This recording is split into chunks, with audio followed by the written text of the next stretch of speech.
So my name is Cathy. I am the HR manager at the Rotunda Hospital, but I'm also responsible for training, and I have a load of other elements under my remit.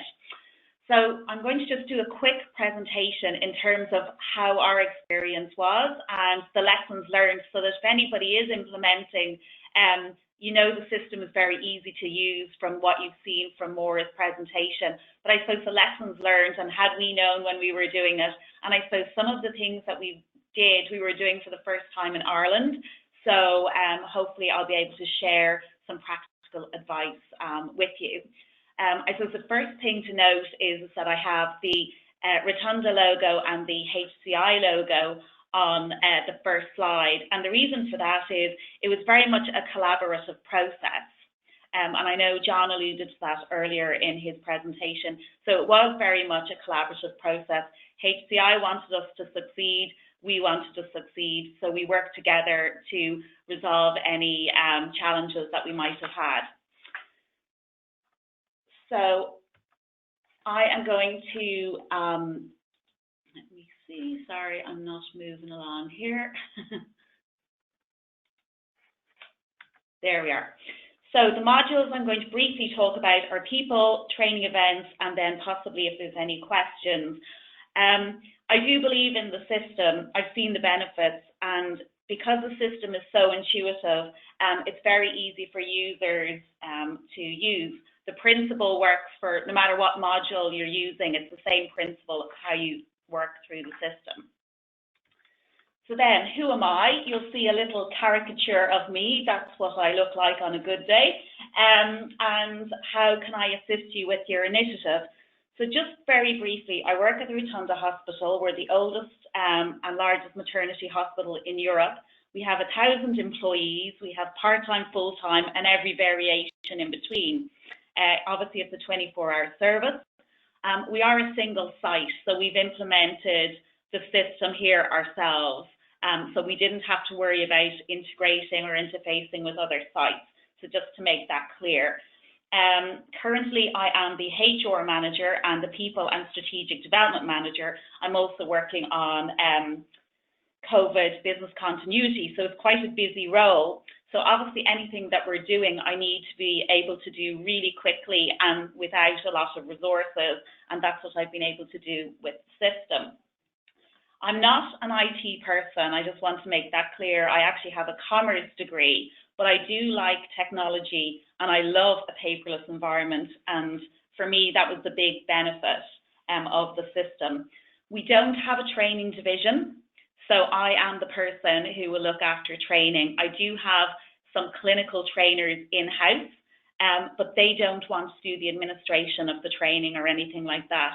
So the benefit of the system is that because it's so easy to use and a lot of it is self-service, where employees can book themselves onto the training course, they can see what's available. That cuts down on that administrative time, which is obviously a selling point when I'm trying to get the system up and running, which we have currently. So in terms of project leading, if you are going to be implementing such a system, you know, why me? Why was I the person to do that here at the Rotunda? Because I'm not an IT person. I know a lot of people. I've worked here quite a long time. I was previously the patient services manager, and I implemented the patient administration system in the hospital. So I know everybody, and I know who will embrace the technology, and I know who the difficult people can be. And obviously every organisation has some individuals that don't necessarily want to embrace technology. So I think the reason why I was heavily involved was because I know the people that will work with me on the system and obviously, you know, get it embedded within the hospital. So from a leadership perspective and a project lead perspective, it is very much about teamwork and collaboration. And when I talk about collaboration, I mean collaboration with colleagues internally and with our colleagues from HCI. Because they do nearly become colleagues when we're implementing the system, and they do help us very much along the way. With any project, you know, it's all about communication and letting people know, letting the employees know, letting the managers know. it is a change management process, particularly in healthcare. It's only in recent times that we're going more electronic. We're a very old hospital. It's a very traditional hospital. Our doctors like the paper. They like the feel of the paper chart. We're now electronic with the charts as well. But when I was implementing the system from a training and people management perspective, those modules, you know, they were still working off paper.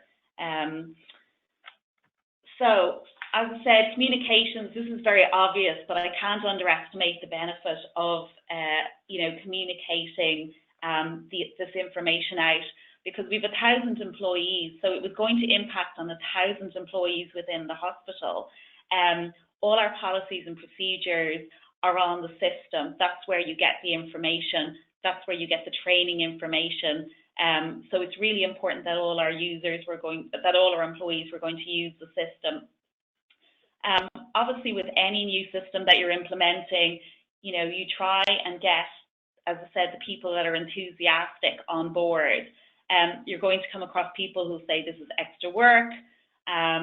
Obviously, it's not my job. We've better things to be doing. Those are the people that take a little bit more time and patience, but we got there in the end. And I suppose it's important just to say that not everybody is going to embrace the technology initially, but when they see the benefits of it and you know, other employees start using the system, then, you know, they have no choice really but to get on board with it.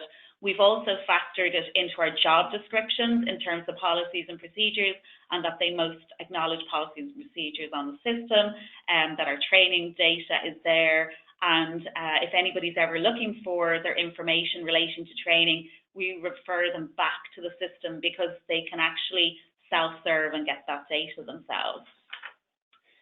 So our recommendation, I suppose, in terms of the transition and going from a paperless system to an electronic system, it is helpful to have super users in each department.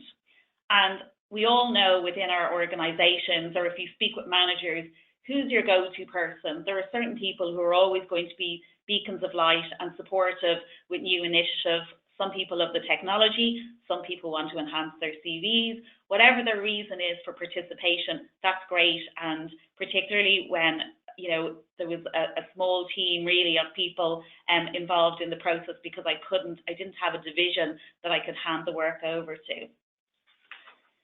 So in terms of the planning, it was very important that we communicated and had some workshops and just sessions, short sessions, you know, something bite-sized that employees could participate in, and just get a flavour and an overview. And as you saw from Maura's presentation there, you know, it's very, very easy to do. It's very intuitive. And, you know, what the requirements were for employees. And a lot of the requirements for employees were actually quite minimal. You know, they were now going to be acknowledging policies on the system. If they wanted to go to training, or if they wanted to find out about training, they could find that information out 24 hours a day, 365 days a year. So it was all about self-service. I'm currently getting 200 emails a day. So if an employee was looking for information about training, you know, obviously I'm doing all sorts of other activities in the hospital, so they could be waiting till tomorrow for me to respond, whereas at least if they want to know what training activities are happening, they will know instantaneously by going in and doing a search. So, people module, we have a HR system here. Our HR system is not integrated to QPulse, to the system. Our system, that's probably more to do with our provider. They did have a training module in the system, but the actual module was quite weak in terms of outputs, particularly in terms of reporting. So, you know, we had already purchased the system and we were using it for document management. And I had been patient services manager and transferred over to HR. And when I came into HR, I was like, this is, you know, we need something that we can have a tally of data and records, etc. So we looked at HCI's offering in terms of QPulse, and we were very impressed with the data output that we were able to get, the real time, the 24-hour access, and we thought it would be beneficial for the organisation, for our managers, for our staff, from a HR perspective and from a trainer's perspective. So in order to set up a training module, obviously you need to have people or employees that you can add to the system. So we did have to populate the people module, and obviously that was a little bit of an overlap in terms of we had all these employees set up on the system, our HR system. But once we had that done, then that work is done, and on a monthly basis then with starters, leavers, if people are coming and going, we obviously need to add them and subtract them off the QPulse system because we want our data to be correct in terms of compliance. So the people module, very important that we collate the employee data and that we check with the head of department, because just because data is correct on a HR system doesn't mean that it's 100% correct. We might think it's correct from a HR perspective, and a manager might have transferred somebody to a different department. So to make sure that there was no reason for managers giving out about the system, we were saying, right, we have our data, we're going to populate it, but we're going to QA it.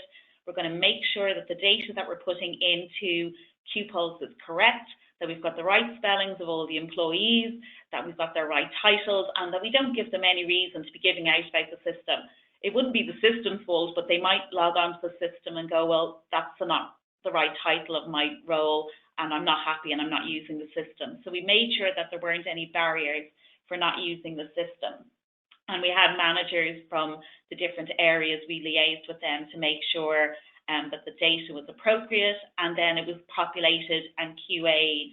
And how we do that on an ongoing basis is on a monthly basis, we would run starter leavers reports. It's a standard HR task, and then we would allocate who the person reports to, whether they're midwifery nursing, so that tells you then whether certain policies and procedures should be distributed, whether there's certain trainings that are required, etc. So there is a body of work looking at your employees and what should they get access to. But once you've done that, it's pretty straightforward, and it's important to invest that time in the initial implementation of the system. So then, what are the benefits to the whole organisation? And there I am with all my benefits to the system. And it's not just only the organisation, it's for the benefit of employees and managers. So from a self-service perspective, any employee can access their data 24 hours a day, 365 days a year. They can see their training information. They can see whether they have to renew training, because certain mandatory trainings, there'll be renewal dates. So it's great like that. It gives employees the prompt that they need to attend particular trainings, and then they can search on the system and see is the training scheduled or coming up. Obviously with COVID, we have had to cancel a lot of training. So going forward, we will have to add more training events to the system. But from an employee perspective, they're now trained, and they know that if they want a fast turnaround on anything, the self-service is the way to go. From a planning perspective, we can see, what dates are really busy for training. Is there clashes?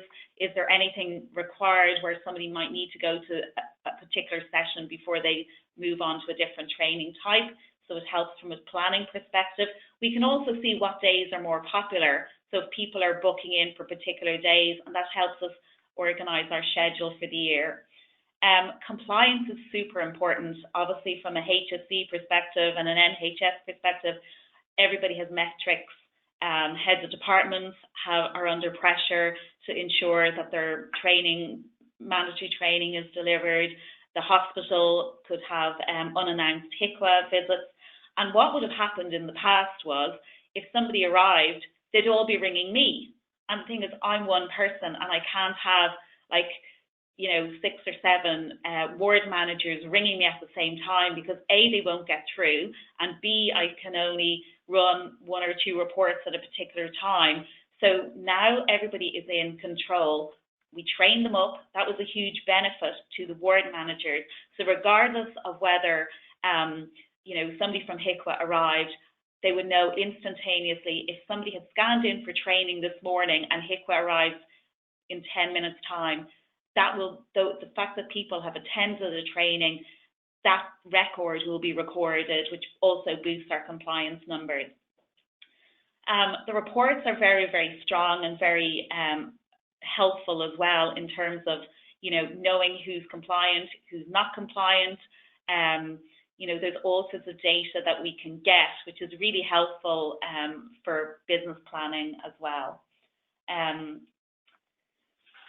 So then the training events module, as I said, it's all about what's on, where is it, employees can search, the data is real time, and the report outputs are really, really good.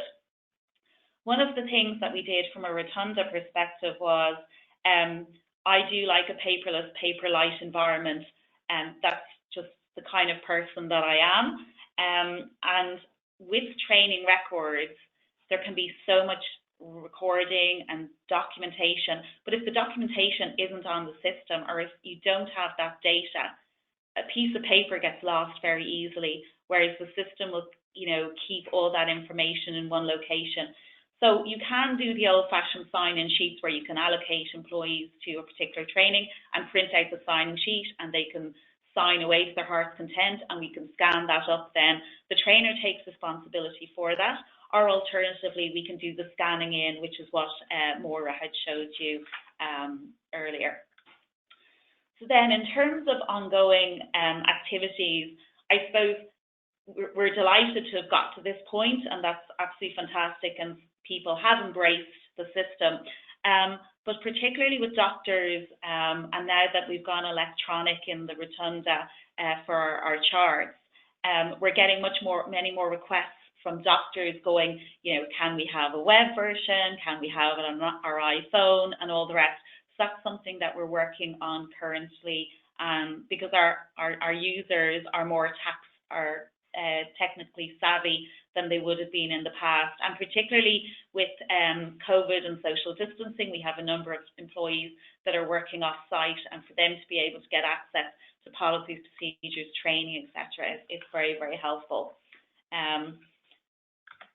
So I suppose the last thing is that hopefully, you know, you're sold on the concept. I've had a very busy couple of weeks, and only that I really believe in the system, I wouldn't have participated. But, you know, I'm really happy with what we've achieved here. And as I said, it has been very much a collaboration with the team from HCI. And I'm delighted and to work with the new technologies that are going to be coming out as well over the future. So that's it.